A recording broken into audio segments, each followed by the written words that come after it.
Pour la 14e édition de la Folle Journée en région, sur le thème de la nature, 58 000 spectateurs des Pays de la Loire, et pas seulement, ont pu approcher et écouter les musiciens. Ici, le Théâtre du Marais à Challans accueille les élèves de la Maison des Arts. Un concert qui montre la forte implication des amateurs dans la Folle Journée en région.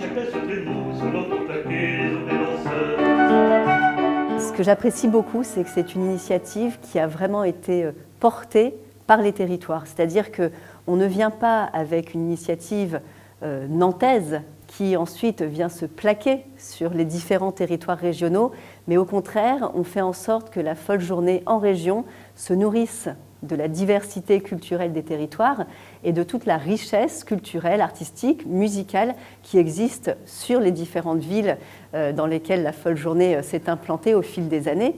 Les jeunes musiciens ont aussi toute leur place, comme l'ensemble de chambre Folle Journée Camerata. Les artistes qui le composent sont sélectionnés chaque année par de grandes institutions musicales.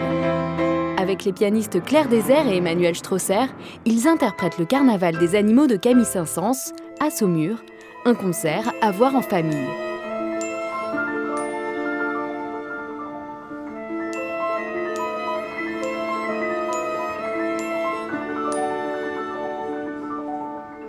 On est au même niveau une fois qu'on est sur la scène. Bien sûr, on a plus d'expérience, mais c'est un peu tout ce qu'on a en plus, je pense. L'expérience, oui, ça on peut les aider pour certains points, mais ils peuvent nous apporter d'autres choses aussi. Donc non, mais on répète, ça se passe comme avec des musiciens de la même génération.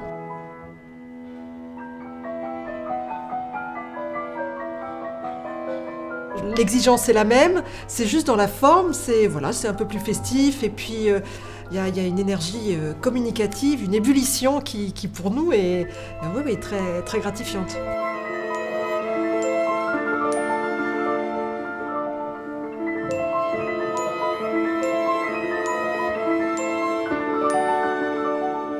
C'était très bien, en plus je suis venu avec mon fils de 3 ans et demi, il a vraiment apprécié le concert. Voilà, pas trop long mais très instructif et très intéressant. À 32 ans, il est considéré comme le meilleur trompettiste de sa génération. En duo avec le pianiste Julien Gernet, Romain Leleu conquiert le public de Challans.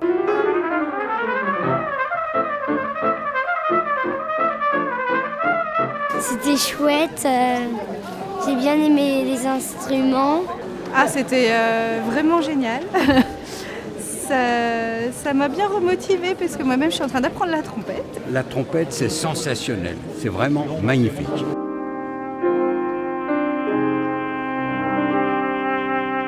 Il y a des œuvres qu'on n'a jamais jouées, donc c'est intéressant. Il y a des œuvres qu'on a nous-mêmes transcrites. C'est un moment un peu unique en fait, de toute manière c'est un festival unique.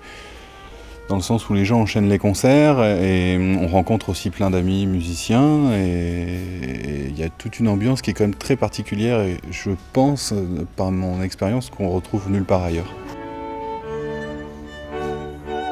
À Challans toujours, la truite de Schubert est merveilleusement jouée par le trio Karénine avec la contrebassiste Lorraine Durantel et l'altiste Miguel da Silva.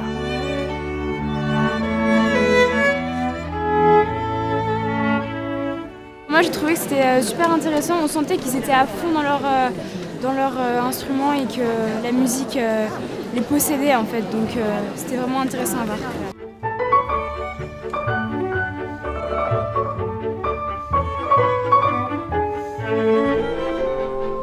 La Russie est aussi à l'honneur avec l'Orchestre Philharmonique de l'Oural, dirigé par Dmitri Lis, habitué du festival.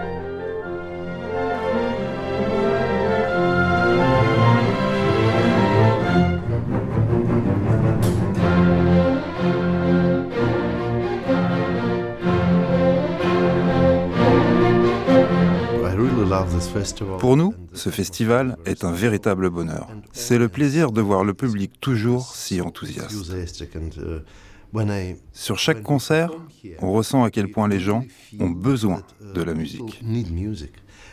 On retrouve la même chose en Russie, où la première Folle Journée a été l'occasion d'émerveiller le public. La Folle Journée continue de s'exporter à travers le monde. Rendez-vous en 2017 à Nantes et en région des Pays de la Loire pour une édition consacrée à la danse.